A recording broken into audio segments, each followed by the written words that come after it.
que nosaltres des del primer dia estem d'acord amb que hi hagi una requalificació dels terrenys del miniestadi, sempre i quan això s'ajusti amb un conjunt de condicions i d'aspectes que nosaltres creiem que són fonamentals.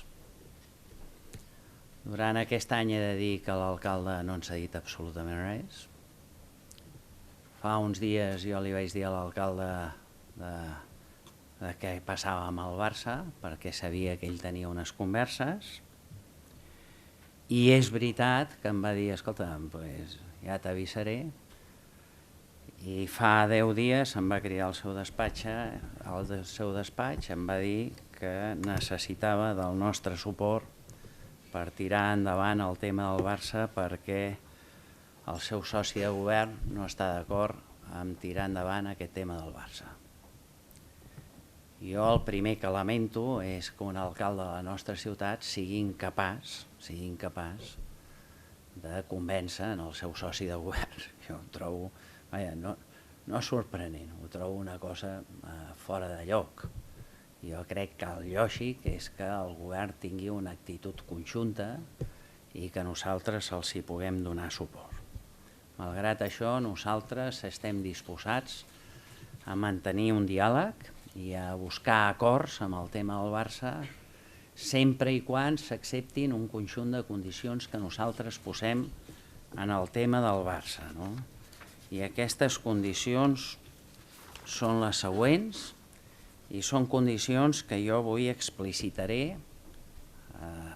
Després de fer aquesta roda de premsa jo aniré a veure el Barça, els hi explicaré aquests temes, tindré una reunió amb la Junta del Barça i després a les 7, em sembla que és, o a les 7:30 de la tarda tinc una altra reunió amb la plataforma de veïns per explicar-los la nostra posició, que ja la coneixen en part, no tota, en part la coneixen perquè sempre que m'he reunit amb ells se'ls hi he explicat, cosa que no els posa contents, que jo estic a favor d'una requalificació. Jo sempre els he dit que jo no els enganyaré mai i quina serà la meva posició.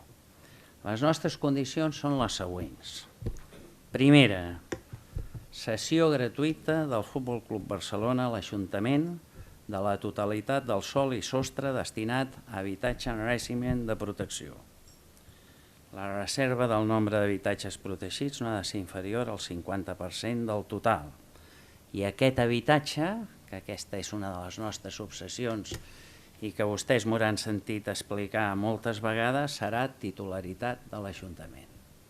Nosaltres creiem en la necessitat de tenir un parc d'habitatge, propietat de l'Ajuntament, que es pot tirar endavant en termes de concessió o en termes de que construeixi el propi Ajuntament i que sigui de lloguer, però jo estic convençut de la necessitat absoluta de que l'Ajuntament no badi més i que sigui capaç d'una vegada de tenir un parc d'habitatge. Per tant, aquesta ens sembla una aposta potent i important. Segona, destinar part dels locals i baixos dels edificis d'habitatges, d'aquests habitatges, a l'ús de les entitats del barri. Això jo crec que és molt important, és a dir, aquests baixos d'aquests habitatges, en molts casos, es poden utilitzar com a botigues, però en molts casos s'han d'utilitzar, nosaltres creiem, per entitats del barri, diferents fundacions, entitats que treballen en el barri o a nivell de la ciutat i que necessiten locals i espais per poder desenvolupar la seva tasca. Com nosaltres creiem que precisament també en aquests habitatges alguns d'aquests pisos es poden dedicar per habitatge tutelat per gent amb discapacitat o gent amb problemes de salut mental o altres problemes de tipus sanitari o sociosanitari i puguem donar resposta a unes necessitats que quantitat d'entitats de la zona o de la ciutat de Barcelona ens demanen i per tant aquesta és una aposta que nosaltres fem de totes i creiem que és molt però molt important. En ocasions es diu el Trias demana que els equipaments es facin en els baixos, no, el que diem és que les entitats, els pisos tutelats es puguin fer o amb la planta baixa o en els primers pisos d'aquests edificis d'habitatge que seran de titularitat de l'Ajuntament de Barcelona. Tercera cosa absolutament necessària, increment d'equipaments pel districte i el barri de Sant Ramon. Són equipaments educatius, un CEIP, un IES, una escola bressol, un centre d'atenció primària, un centre cívic que ha de tenir a més un auditori que permeti a més fer funcions de teatre, una residència per la gent gran, un centre de dia, i nosaltres demanem i exigim que abans d'acabar tot això i que se'ns digui tot això, també volem tenir la concreció d'on es situarà una piscina coberta i un poliesportiu que nosaltres també demanem i creiem absolutament necessari que es faci. Quarta cosa, perquè pots negociar això i que et diguin que tot està molt bé, però nosaltres volem deixar clar una cosa. El programa d'execució dels equipaments públics incorporats en el conveni que es vol fer Ajuntament-Generalitat, hi ha d'haver un programa d'execució previ a l'aprovació dels planejaments que desenvolupin l'actuació de l'habitatge. És a dir, no es pot tirar endavant l'actuació d'habitatge sense que al mateix temps es faci els equipaments.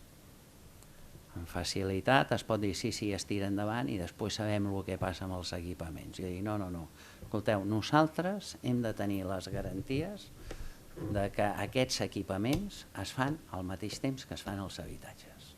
Si no, això no es pot tirar endavant, perquè amb facilitat es podrien fer altres tipus de planejaments i llavors nosaltres no estem d'acord amb absolut.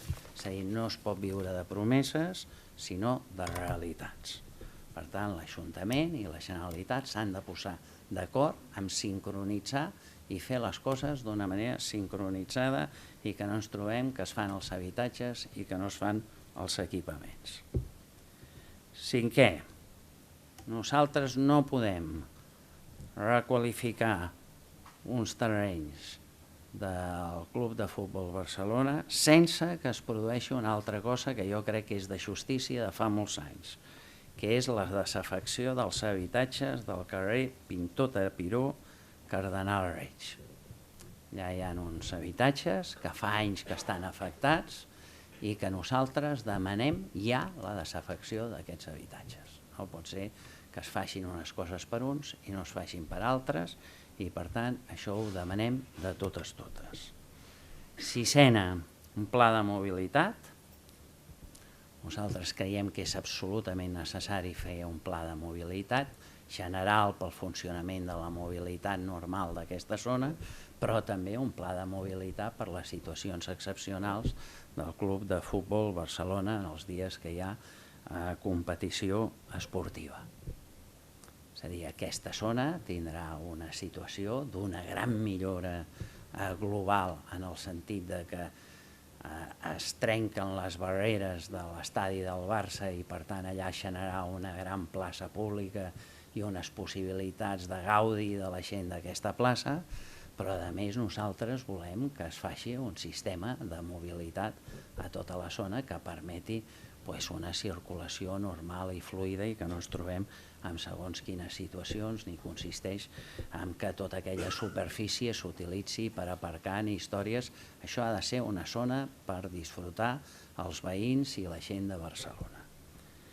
Setè, un pla d'actuació en coordinació amb l'agència per l'abordatge integral del treball sexual a Barcelona.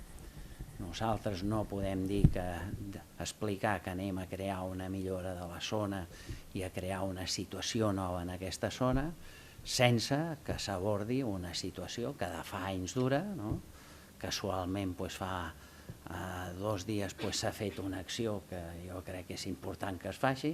Nosaltres demanem una acció per evitar situacions enquistades que evidentment exigeixen 2 plans d'acció, un pla social molt important i per això vam crear en el seu dia i a més es va crear a instància nostra aquesta agència que ha d'ajudar a fer les coses d'una manera ben feta tenint en compte aquest pla part de compliment d'ordenança cívica, però al mateix temps de resposta social. Hi han dues coses més que són extras però que ja ens han dit que sí, no? I és que, evidentment, tot això es fa pensant que l'aprofitament, el rendiment econòmic que pugui treure el Barça amb això ha de servir exclusivament per dues coses, per millorar l'estadi, amb el projecte Foster o amb el que sigui, i per fer el poliesportiu que s'ha de fer per tenir les condicions que necessita per participar a les competicions europees. I hi ha una cosa que jo li he dit a l'alcalde i em va dir que, home, que això era evident, però que jo vull tenir-ho molt clar amb l'alcalde i que quedi molt clar així, perquè hi ha gent que explica el contrari, hi ha entitats que es dediquen a explicar el contrari, això ha de quedar molt clar que no és obrir una porta a noves requalificacions d'altres entitats esportives del voltant i que, per tant, això no va absolutament per aquest camí. És a dir, nosaltres ens oposaríem totalment a que això es convertís en una via d'aquest tipus, de cap de les maneres. Això no és obrir cap porta nova a altres coses que jo crec que serien un absolut disbarat per aquesta zona i per la ciutat de Barcelona. Per tant, aquestes són les condicions que nosaltres posem. Nosaltres aquests dies hem tingut gent del nostre grup converses amb el senyor García Bragado sobre aquests temes. Mantindrem aquestes converses, intentarem lligar els punts i a partir de la setmana que ve jo demanaré una entrevista amb l'alcalde per tancar, si es pot, definitivament aquesta qüestió, tant en positiu com en negatiu, si no se'ns fa cas en aquestes demandes, perquè, insisteixo, s'han de complir totes. I per tant, jo crec que estem en una bona línia de negociació, he de dir la veritat. Hi ha una bona recepció per part de l'Ajuntament a les nostres propostes, però jo vull que aquestes propostes es concretin, es posin sobre el paper i tinguem la manera de lligar-les amb tota claredat. És veritat que jo insisteixo de dir, escolta'm, aquesta pressa que hi ha alguna gent que té jo no la tinc, i per tant jo el que no em sento en una situació de tenir que córrer, jo dic, escolta, fem-ho ben fet, anem a estudiar-ho ben fet, anem a veure si es pot lligar de la millor manera possible i escolta'm, i si es lliga ho lligarem i si no, no ho lligarem, que tampoc s'acaba el món i trobarem altres moments per fer aquestes discussions.